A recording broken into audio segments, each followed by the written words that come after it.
But you think about some of the false teachers and even the false religions, and quite often that's the direction they go. Now we need to be clear, none of those things are inherently bad in and of themselves, but what the Bible would tell us is that at the end of the day, they are only and ultimately found in Jesus Christ. He is our greatest treasure, our greatest joy, our greatest good. In fact, our goal, or really the whole point of life from one perspective, is to know God and to enjoy Him forever.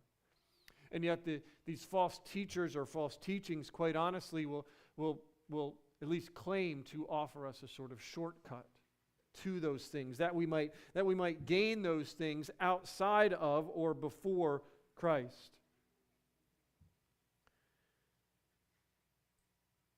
The Bible tells us, even the gospel, the very sort of contours of the gospel, reminds us that true life, that true goodness, true joy, comes first through confession and humility and surrender. First through, as Jesus said, denying ourselves and even taking up our cross, that we might know and follow Jesus. Allowing Jesus to mature us and refine us. The reality is that process sometimes is hard. Sometimes is even rather unpleasant. The false teachers never talk about that. They simply talk about all those things that they can offer you, all the things that maybe you want anyway. Sometimes is hard.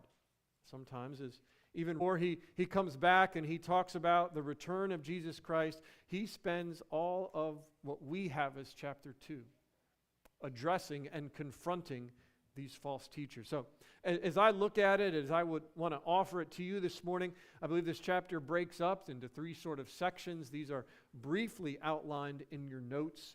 The saying that goes like this. The saying that goes like this. It is said that to be forewarned is to be forearmed. I think about this from a historical perspective. If on December 6th of 1941, the United States had known what Japan was preparing, what they had in store for Pearl Harbor, we would have done something about it. If we were armed, but you'd probably leave. You wouldn't be there. Peter opens this chapter by warning us, calling us to be aware, to be forewarned is